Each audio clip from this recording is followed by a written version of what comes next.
లడ్డు వివాదమే. నేను ఇప్పుడు వచ్చే ముందే చూశాను. మొన్న చంద్రబాబు నాయుడు గారు అడుగుతున్నారు, ఎవడు చెప్పాడు మీకు ఇందులో ఇది లేదని, ఇది కొవ్వు, పంది కొవ్వు, గొడ్డు కొవ్వు ఇవి లేవని ఎవరు చెప్పారు మీకు అని ఒక మీ విలేకరు మీద ఆయన కొంచెం రైజ్ అయ్యి మాట్లాడారు. ఎవరు చెప్పారు, ఎక్కడ చెప్పారు, నీకు కళ వచ్చిందా అని అన్నారు కాదు. ఇదిగో వాళ్ళు వేసినటువంటి సిట్ రిపోర్ట్లో 20వ పేజీలో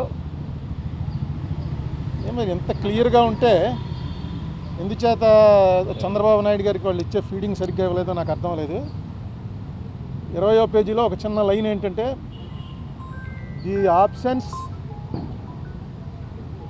the absence of cholesterol in the samples also suggests that the chances for presence of tallow, lard and fish oil are very low. లేవు అని ఎప్పుడు ఎవరు, వెరీ లో అంటే లేనట్టే లెక్క. In the absence of cholesterol in the ghee samples అని క్లియర్గా వాళ్ళు వేసిందే. ఆ సిట్ ఆయన వేసిందే, సుప్రీంకోర్టు దాంట్లో వాళ్ళు క్లియర్గా ఇచ్చారు.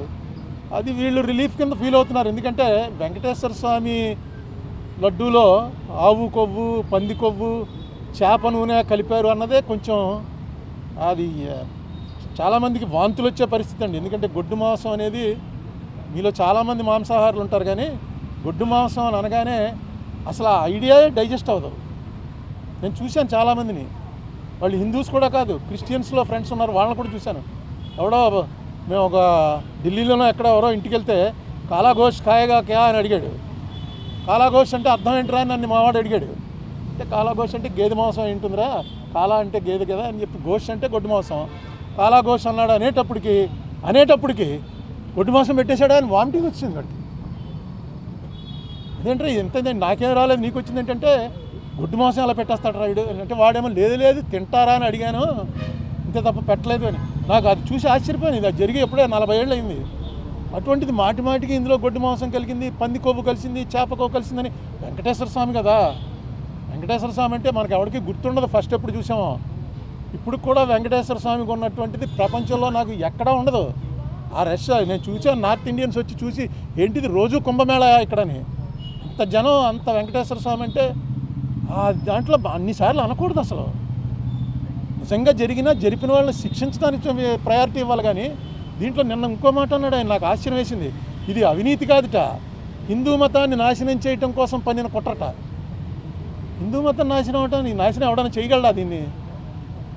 అది కుట్రండి. ఎవడ తప్పు చేశాడు వాడిని పట్టుకోవాలి. ఇంకా కెమికల్స్ అవి ఉన్నాయంటున్నారు. ఆ కెమికల్స్కి కూడా ఆయన ఇచ్చిన కంపారిజన్, మనం టాయిలెట్స్లో వాడే యాసిడ్లన్నీ తీసుకొచ్చి ఇందులో కలిపారని, ఏదో రకంగా ప్రజల్లో ఒక ఎవర్షన్ పుట్టించాలి.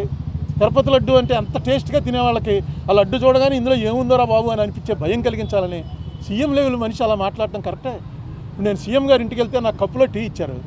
ఆ కప్పు పట్టుకుని ఇది ఏంటనుకుంటున్నారు, ఈ మెటీరియల్ మనం టాయిలెట్స్లో కమోడ్లు వాడతామే, ఆ కమోడ్ మెటీరియల్ తోటి కప్పు తయారు చేసి ఆ కప్పులో ఇచ్చారండి. నిజమే. అది కమోడ్తో పోల్చడం ఏంటి, పింగాణితో అనేక రకాలు తయారవుతాయి, కమోడ్తో పోలుస్తారా ఎవడన్నా? నాకు ఎందుకు చాలా ఆశ్చర్యం వేసింది. ఏంటి ఇదేంటి ఇలా మాట్లాడు సీఎం గారు? ఎప్పుడు అంత బ్యాలెన్స్ తప్పి మాట్లాడ్డాడు.